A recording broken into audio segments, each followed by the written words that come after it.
And now, ladies and gentlemen, it's time for the Ray Shasho Show, brought to you by the Publicity Works Agency. Each week, Ray spotlights in-depth interviews with legendary and up-and-coming authors and music artists. Ray also features the movers and the shakers of the music and publishing industries and suggests important methods for getting the most out of your public relations and marketing needs. Please welcome music journalist, author, and entrepreneur, Ray Shasho. Hello again, everyone. I'm Ray Shasho, broadcasting from BBS Radio, and welcome to the show where we spotlight legendary and up-and-coming music artists and authors, brought to you by the Publicity Works Agency.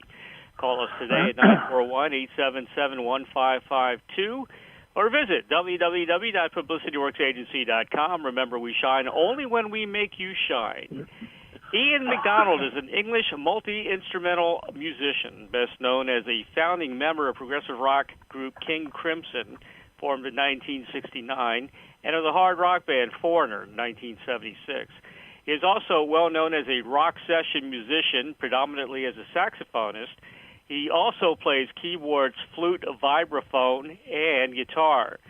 A British rock giant and an acclaimed and respected member of New York's acting community walk into a recording studio and produce one of 2017's strongest and most compelling albums. This odd couple consists of multi-instrumentalist Ian McDonald and guitarist and lead vocalist Ted Zurkowski, co-founder of New York's celebrated Shakespeare ensemble, Frog and Peach, and a longtime member of the world-famous Actors Studio. Together, this unlikely new songwriting team conjured the album Bad Old World under the banner of their quartet, Honey West. Bad Old World is filled with memorable melodies and clever and sophisticated lyrics served on a bed of guitar-driven rock and roll played by top-shelf musicians, including drummer Steve Holley, whose credits include Paul McCartney and Wings and many others, and McDonald's son, Maxwell McDonald, on bass. The album also boasts a guest appearance by Graham Mabey on bass, while it's a modern sound stamped by Ian McDonald's world-class musicianship and production. It also bears an instant familiarity thanks to a sonic blueprint recalling such Brit rock titans as The Move and Mott the Hoople. Representative of the band's distinctive sound is Bad Old World's self-deprecating first single, Dementia, a four-on-the-floor rave up that melds a driving beat and rampaging guitars with McDonald's signature baritone sax and Zurkowski's unique brand of lyrical mischief. With a cheeky nod to McDonald's British roots, there also is a helping of shy humor that permeates Honey West. Witness the new video containing the hard-charging, generationless man, which pays homage to both the visual style of the Beatles' influential film A Hard Day's Night and the wackiness of fellow countryman Benny Hill. As is usually the case in artistic collaborations, the pairing of McDonald and Zurkowski was a result of fate and, in this case, proximity as well. Honey West, named in honor and celebration of the proto-feminist 1960s cult TV spy series starring the ever-alluring Anne Francis, was already up and running when the two came together. For McDonald, discovering the scope and breadth of Zurkowski's talents was the catalyst for wanting to create a musical partnership. Please welcome multi-instrumentalist, songwriter, producer, and founding member of the progressive rock band King Crimson and hard rock band Foreigner, Ian McDonald, to the show. Hello, Ian. You need some hot tea for your cough, man. Well, that was such a long introduction. I didn't know what to do with myself, but thank you very much. Well, we got to tell the world a little bit of your history, because some of the young folk might not remember. Well, okay. Well, thank you. It's good. It's good to be with you.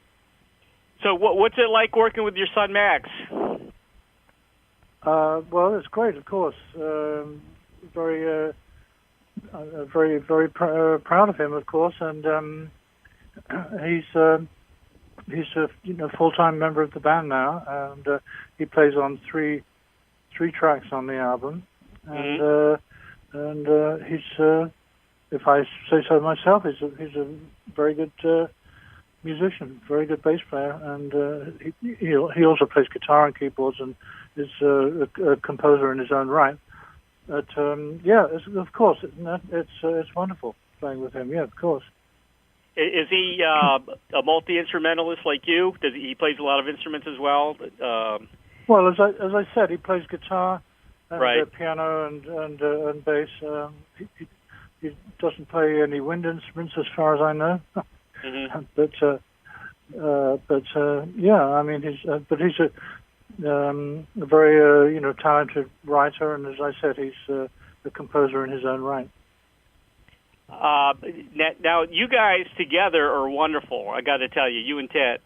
It's musically, you guys mesh to get very well. And I think I heard Ted says he lays down the lyrics first, and then you come in with the music. But I mean,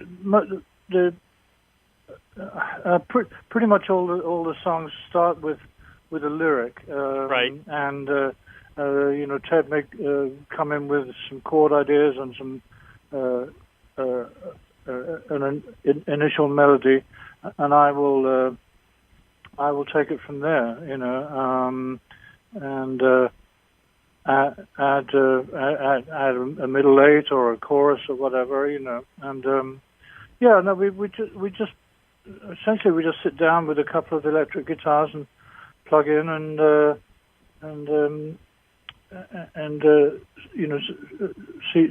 see what we can come up with. He's got a great voice. He really does.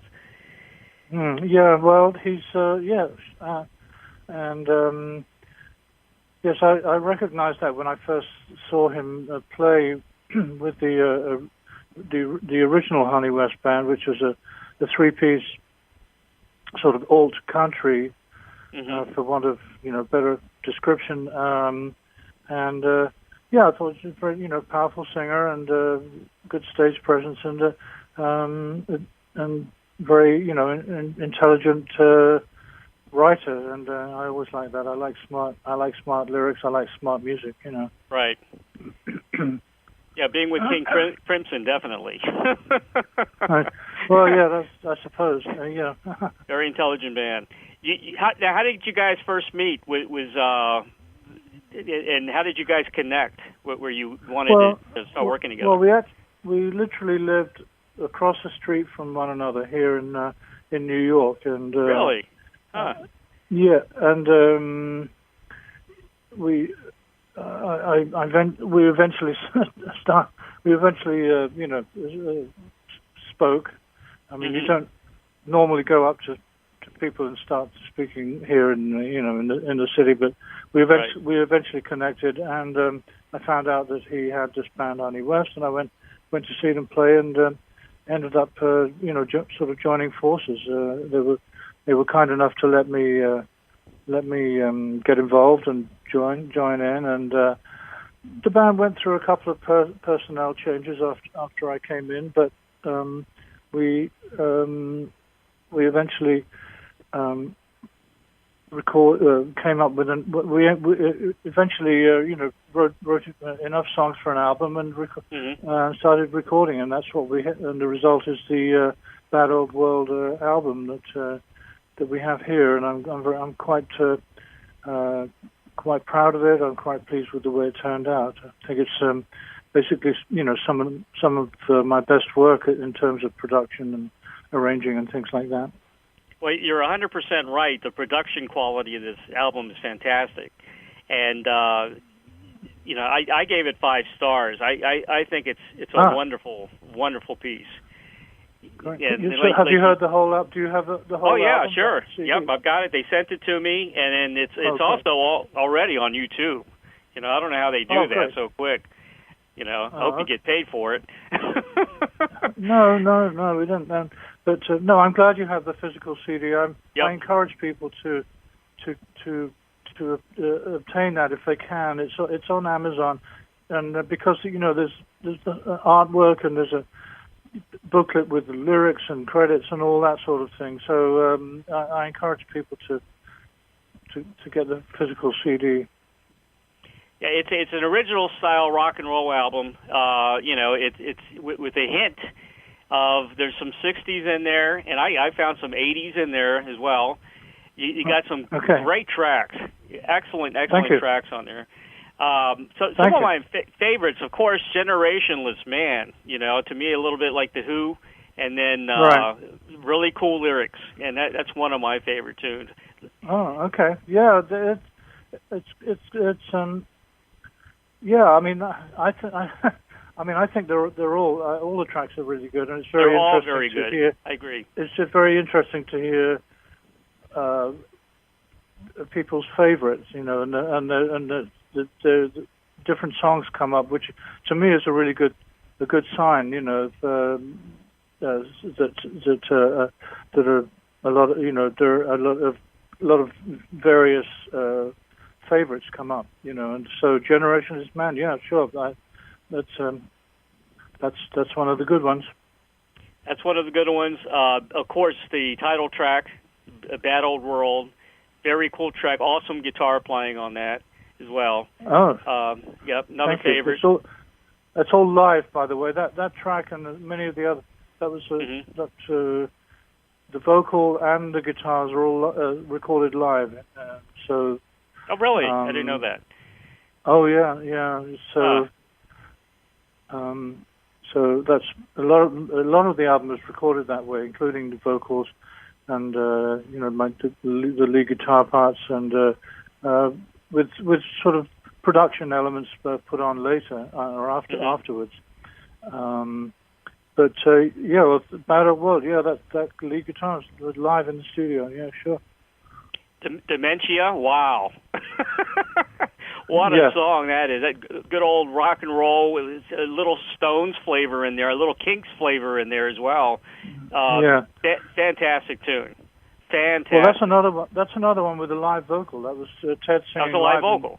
Huh. Yeah, absolutely. And I added baritone saxes, in the style of Sounds Incorporated. I don't know if your listeners will know who the band Sounds Incorporated are, but they they played on Good Morning, on Sgt. Pepper and Savoy Truffle on the White Album. But just sort of baritone sax heavy ensemble. So it's a little tribute to them, homage. Excellent, awesome tune. I just wish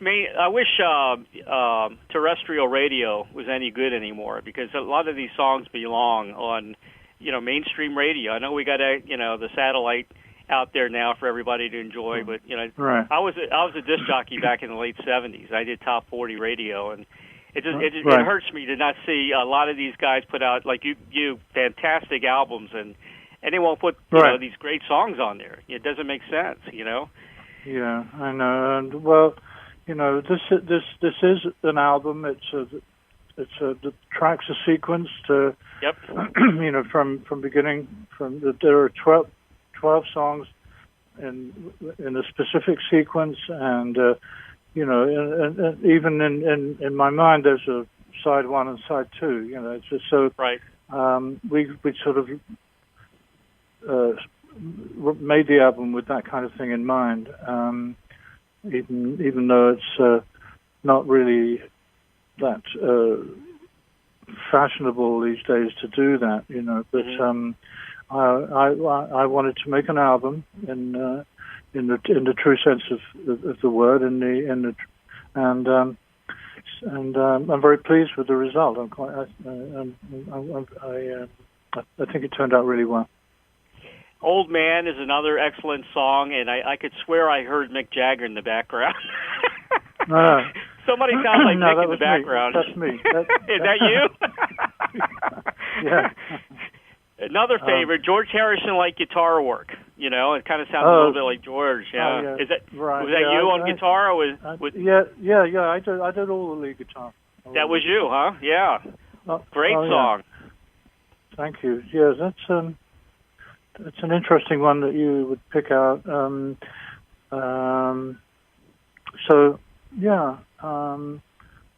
A Girl Called Life is one of my favorites on the album. But Yep. But I like a lot of them. Brand New Car, and so. Then you got a couple of slower tracks on there, like Sailing. Right. California was to me a pure genius track. It really shows. I really, yeah. Go on.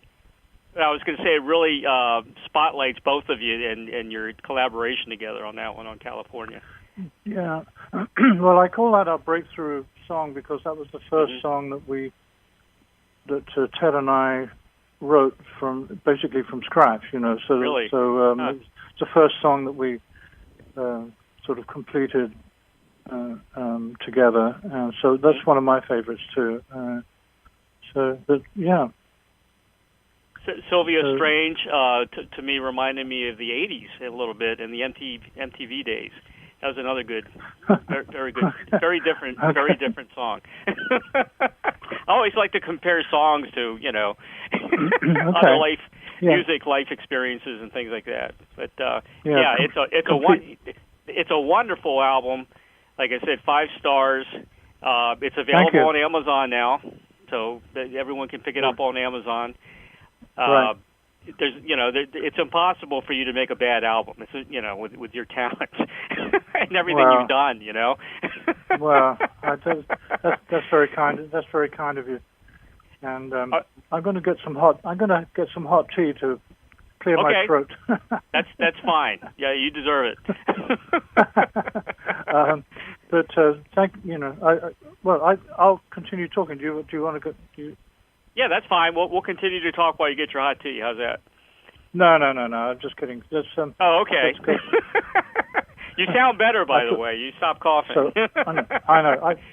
I'm sorry. I thought we were wrapping up. But no, go ahead. Oh, no, we're still going. This is it's actually 55 minutes.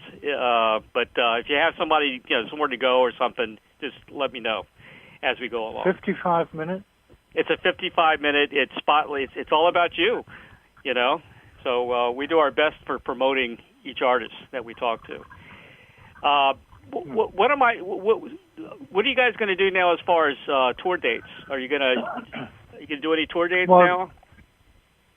Yeah, well, we're looking at different options as far as touring, and hopefully we can get on.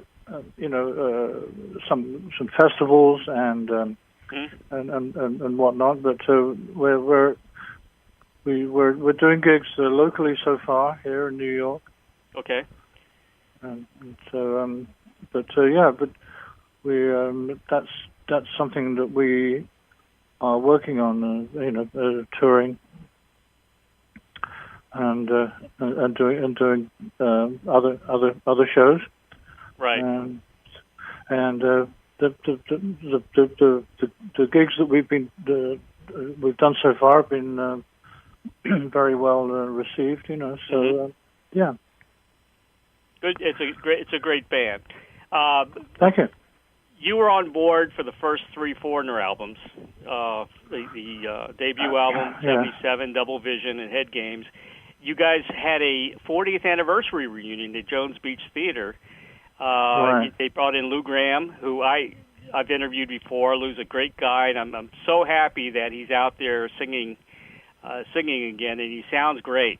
He really does. Yeah. He's been through a lot, Yeah. And also Al there Greenwood, I go again. of course, and then Mick Jones. No, that was Go on. Go ahead. What were you going to say?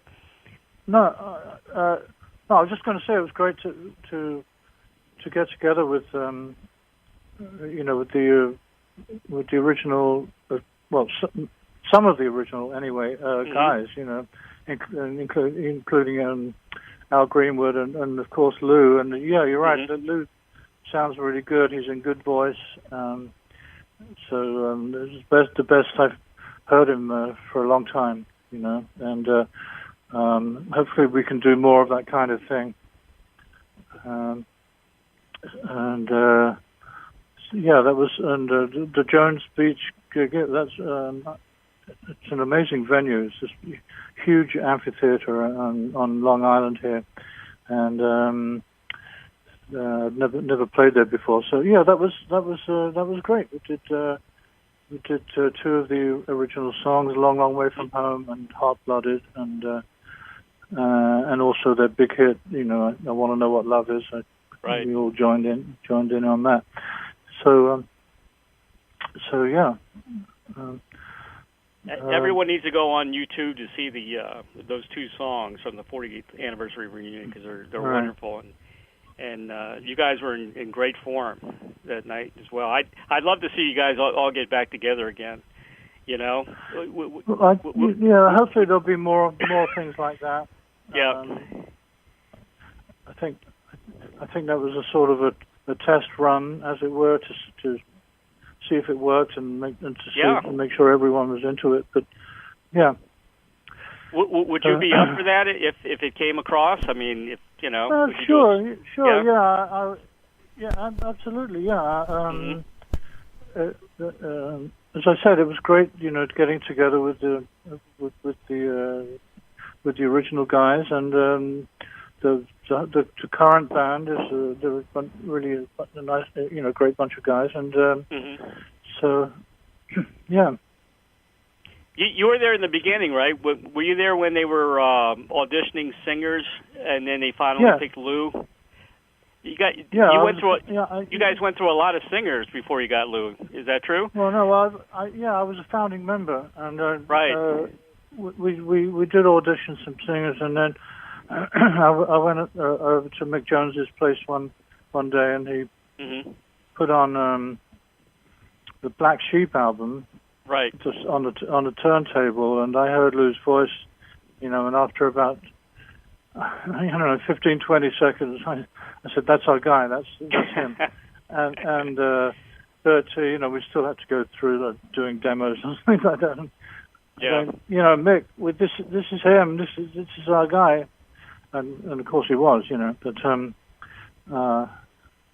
yeah. Now, were you at Cal Jam 2? Were you at that show? Yes. Yeah. California Jam 2. What was your... I interviewed a lot of guys from Cal Jam 1 and Cal Jam 2. And I got a lot of... I talked to Keith Emerson. I talked to Greg Lake. I talked to Frank Marino recently, who was at Cal Jam 2. What was your impression of that show? Well, it was great. I mean, I always like those big festivals. Yeah, it was terrific. Actually, I think that was the last show I played with Foreigner. I think. Is that right? Cal Jam 2. I think that was my last show. But no, it was great. It was an exciting time, to do these big shows. Were you musically trained, you and your son? Well, Max didn't have formal music training. I mean, there was a lot of music around the house, and I guess things sort of rubbed off from me. But I had a certain amount of formal training. Okay. I was in the British Army as a bandsman. From the age of 16 to 21, so 5 years, and so during which time I learned to read music and learned about harmony and orchestration and ear training and things like that. So I had a certain amount of formal training, yeah, and during that time played various musical styles in very different sort of ensembles or sort of formats, and so I guess I brought some of that experience into King Crimson and to everything I do, I suppose. Well, you brought all the best times in both bands. I mean, when you were there, that was like the highlight of both of those bands. When you were there, so you did bring a lot to the band. Thank you. You really did. Thank you. I like to think I like to think that I contributed. You did. I just whatever I'm involved with, I just try and bring as much of my knowledge and experience as I can. Yeah, you remind me a little bit of Michael Pinder from Moody Blues, because he was in the British Army as well. And do you know Mike from the Moody Blues? Who's I know who he is. Yeah, he also played the the mellotron and introduced. I know. Yeah, he did he was part of the early founder of the Moody Blues back in the early '60s. But he was in the British Army and same thing. I mean, he discovered the Beatles while he was in the military, and that's when he started playing music. Yeah, very, very similar stories. It's amazing. I didn't know. I didn't know that. But yeah, I heard the Beatles coming over the little speaker in the cafeteria or whatever. After being in the army for 2 weeks and not knowing what the heck I was doing there, and then I heard From Me to You coming over the speaker, and it sort of gave me hope. Gave me that was the first thing I heard. So I've been a total Beatle fanatic ever since. Sort of saved my life in a sense. Just gave me hope, and I managed to get out after 5 years, and then King Crimson happened. Pretty much right away. What did you do in the British Army? What were your where were you stationed? And what was your duties and stuff like that? It was in Canterbury first of all, and then Gibraltar. I was there for 6 months, and then I spent a year at the Royal Military School of Music. Right. And then I went to what was then British Guiana, and then Belfast in Northern Ireland, and that's where I finally got out. Well, 5 years is a long time. Yeah. Well, it was my teenage years, 16 to 21. Okay. So in that sense, it was a really long time, yeah. And it would have been more. Sorry, I have to clear my throat. I didn't realize we were going to go this in depth. Sorry about that. It would have been more, but it would have been 11 years, But I managed to get out. So. Well, King Crimson made its live debut on April 9th, 1969, and made a breakthrough by playing the Rolling Stones free concert right in Hyde Park. And there was like 500,000 people there at that show, and that was like your first live day. What a way to start your career, in front of 500,000 people. Well, yeah, we had done a few shows in other places, but we were in the middle of a residency at the Marquee Club in London at the time, and right the day after the Hyde Park show was, the place was just like packed, So we definitely made an impression on the Stones show, yeah. In the Court of the Crimson King is probably considered one of the most influential progressive rock albums of the genre. And I'm a big fan of progressive rock. I've always been, more than anything. I really appreciate that music, because it's intricate. It's played by proficient musicians, guys that are, incredible musicians. You worked really hard on that album, well, I understand. Overdubbing and with the mellotron and various instruments and yeah. You were a big part of that album. Well, of course, yeah. I basically headed the production, and I co-wrote all the tunes and played a lot of the instruments. Yeah, sure. And we recorded it very quickly. We didn't have a lot of time or budget or anything like that. We just had to get in the studio and press on and keep moving, and just get it recorded, and then yeah. I want to tell the audience how many instruments you played on this album. You played the woodwinds, saxophone, flute, clarinet, bass clarinet, then the keyboards. You played the mellotron, the harpsichord, piano, and organ, and then you did backing vocals, production.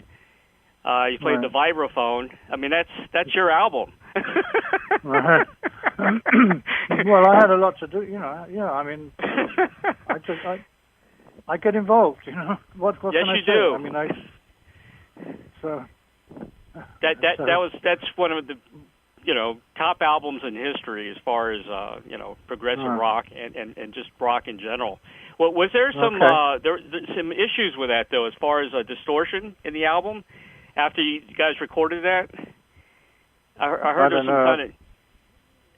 So you found out there was some unwanted distortion or something like that, and you had to do some other things. I don't know. I don't recall. I don't recall any of that. Well, then that's a myth then. Yeah, I mean we added distortion to Greg's. Hang on, sorry. I'm going to have to edit all this out. Sorry. Okay, no problem.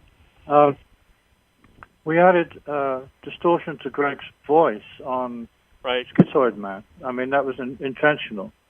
Mm-hmm. We overloaded the mixing console on Greg's voice deliberately to give it that sound. But as far as any technical problems, I don't recall. No. I read it said it had misalignment resulted in a loss of high frequencies and introduced some unwanted distortion. I don't know where they got that from. So no, I don't know. You'd have to ask Fripp about that because I don't remember anything like that. Huh. You also played on one of my favorite albums as well, as the Red Album. You also made an appearance on that as well, right? Right. Yeah, I did some alto sax work, solos on that. Yeah, so I played on one more Red Nightmare. Is that the name of the track?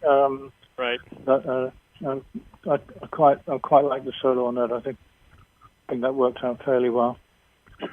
What do you think of the current lineup of King Crimson, and why aren't you in it? Well, I wasn't invited for one thing, and I haven't heard the latest incarnation. I'm glad they're out there. I haven't seen or heard them myself yet. And I think they have enough players already. They don't need me. Three They've drummers. got a lot of players.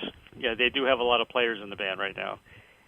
They've got it's Fripp, Collins, Levin, Mastelotto, Harrison, and some other guys. About 3 other guys. I guess those are the main ones. Yeah. So I guess Fripp has been there the longest. He's been there since the beginning. Well, yeah. I mean, he's carried on the name, right. So, but I was a founding member, So. You also played. A lot of people probably don't know this. You were on the original recording of "Get It On, Bang a Gong," the T-Rex. Right. What was it? Yeah. Go ahead.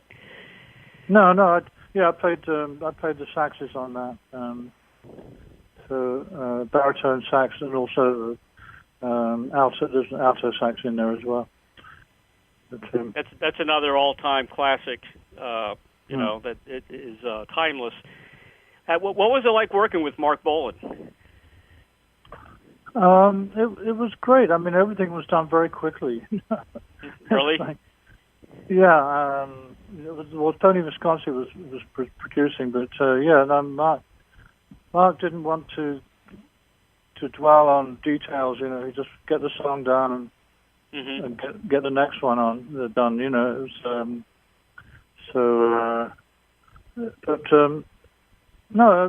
it was great. I mean, I don't remember too much about it. It was all done very quickly, but I do remember that Mary Hopkin was in the studio while I was doing that, which was nice to see her. Oh yeah.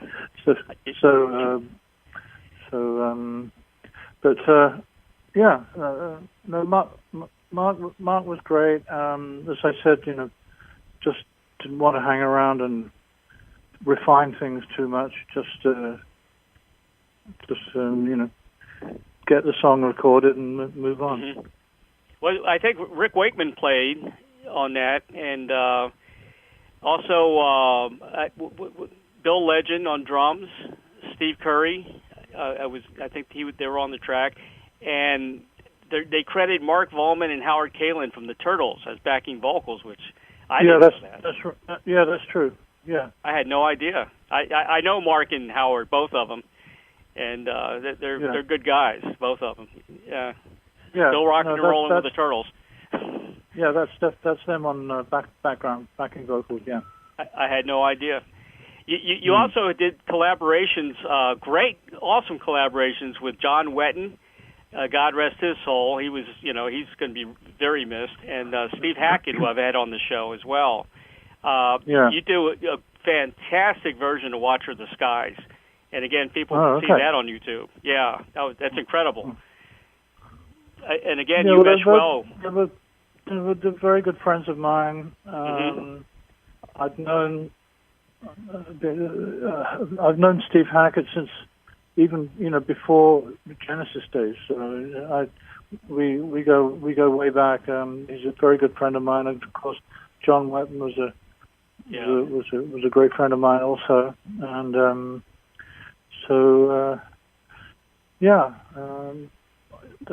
we did a number of shows. I think there's a CD out of in Tokyo, live in Tokyo. I think there's a CD out with Steve Hackett and John Wetton and a number of other people, of course. Well, I've got to get that. I didn't know that. Is that an import or is that? I don't know. It came out in 1995, I believe, or 6. Really? Yeah. So. Yeah, you guys are incredible together. You also had "I Talk to the Wind" is another great song that's on YouTube that people need to check out. Oh, okay. Yeah. Another band that you were in that's kind of I want to say it's kind of a cult album today, and there's a lot of people that love this McDonald and Giles release in 1971. All right. That was a great album, and I think Steve Winwood was played on that as well, right? Didn't he play a little bit on that? He played a little bit on it, yeah. We did a remastering of that about 10 years ago or whatever. Mike and I. It's an interesting album. It is. Yep.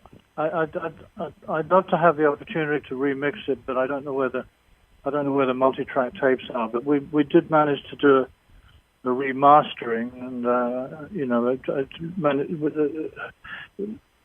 I was able to fix a few things and tighten it up a little bit, and so that's available on. A reissued version on Virgin Records, I believe. So, that's an interesting record. Yeah, music aficionados love that one. I mean, people that really know about music, really enjoy that album. But you guys only made one together, right? You only released one album. Yeah. And what I understand, when you were making this, I think Steve Winwood was with Traffic working on John Barleycorn Must Die in the I think it was at Island Studios at the same time. Which is another favorite album of mine by Traffic. Oh, right. Yeah. That's probably how I met Steve and asked him to play on it. Here's a question I ask everybody, and I get some interesting answers. If you had a Field of Dreams wish, like the movie, you're offered a dream, a wish, to perform or collaborate with anyone from the past or present, who would that be? Well, a couple of names spring to mind. Obviously, John Lennon would have been a wonderful thing. Mm-hmm. Right. But also, the Steely Dan guys, Donald Fagen, Fagen and Walter Becker. Next to the Beatles, that's my favorite band of all time. I just love Steely Dan's music, and I go and see them perform here in New York whenever I can. They every 1 or 2 years they perform here at the Beacon Theatre. So that would be a wonderful thing. I wish my writing could come even close to their writing. So that would be a dream collaboration. Yeah, I think Donald Fagen's doing some solo stuff now with another, bunch of guys that he put together. Well, it's the Night Flyers. Yeah. Right. So, I mean, Asia and Gaucho. I mean, the two. I mean, as well as the others, are just masterpieces in my opinion. And so. One of my favorite instruments is the saxophone. I love the sax. Who are some of your favorite sax players? Oh boy. Well, I play alto mostly. There was an album by a saxophone alto player by the name of John Handy, who most people may have not heard of, but there was a live album of his that I used to play and listen to over and over again. John Handy, and then there's Eric Dolphy, who was brilliant. Let me see.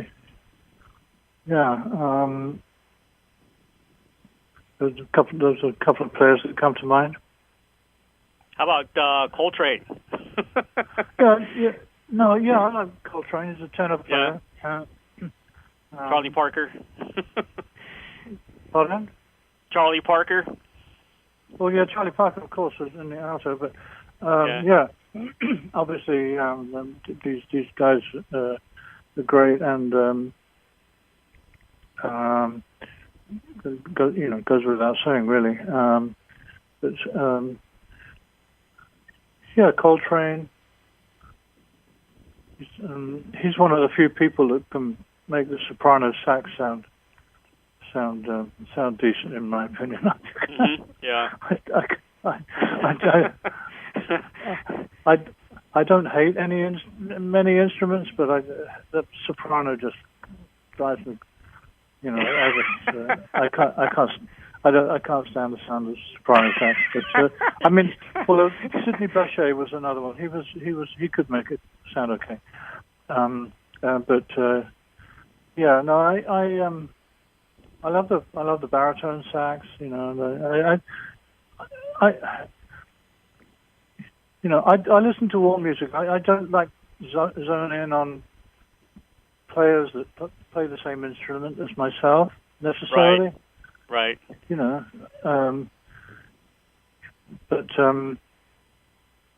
I just try and keep an open mind. Now, when you were in Foreigner, besides the sax, you did play a lot of guitar too. Yeah, well, I always have actually. I did a lot. I played guitar in almost all the songs, all the hit singles and everything. So I've always played guitar. I think one mistake I might have made is not playing guitar on the first King Crimson album, because very often people are surprised to see me with a guitar. Right. But I wrote The Chord of the Crimson King on guitar. I wrote Night Talks of the Wind on guitar. And it's essentially my first instrument. And with Honey West, I'm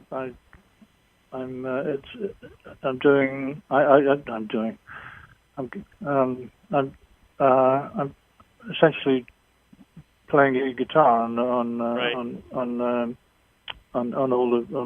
the tracks. So it's as I said earlier, it's a 2-guitar bass drum sort of setup with vocals, and so yeah, I've always played guitar, and it comes as a surprise to some people, but that's my first instrument really. I'm getting spaced out here. Do you have a collection of instruments in the house? I mean, do you have like 50 guitars and 10 saxophones? Well, no, I just have one. I just have one alto sax. I don't even have a bari. And I did at one time have a bunch of guitars, but I sold them off one by one, and I just have my '63 Telly, which. Oh wow, 63! Which I'll never I'll never get rid of that. That's my main axe. Main guitar is the one I played on all the Foreigner records, and it's originally a Daphne blue guitar, but the finish was taken off, so it's just has a wood finish now. But that was a great guitar, and I still have that. But yeah, I went through the phase of buying all vintage guitars, all the Carinas, and a lot of great guitars that, as I said, one by one I sold off to.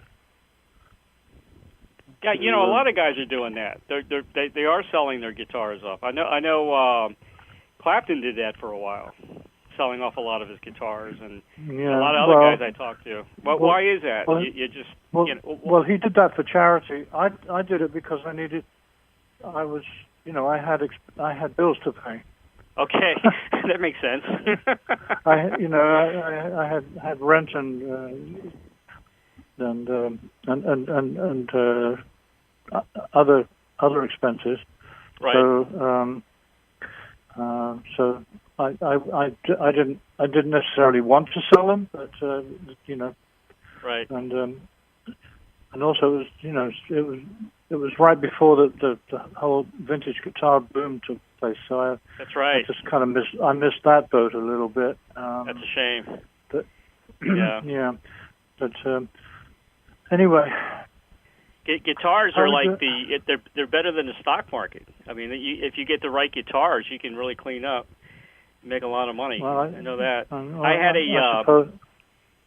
I had a '73 Fender Telecaster, and I had that thing since I was, 16, 17 years old, and I sold it because my first book, I wanted to publish it, and I needed money for the editing and all the costs and everything, and I made out like a bandit though. I think I paid $300 for it, and I sold it for like over $3,000.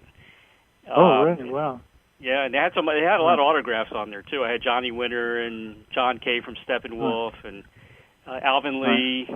So that might have made the value go up a little bit more. But right. But I miss it. I miss that guitar. I really do. I miss some of my. I miss a lot of my guitars too. I know where a few of them are.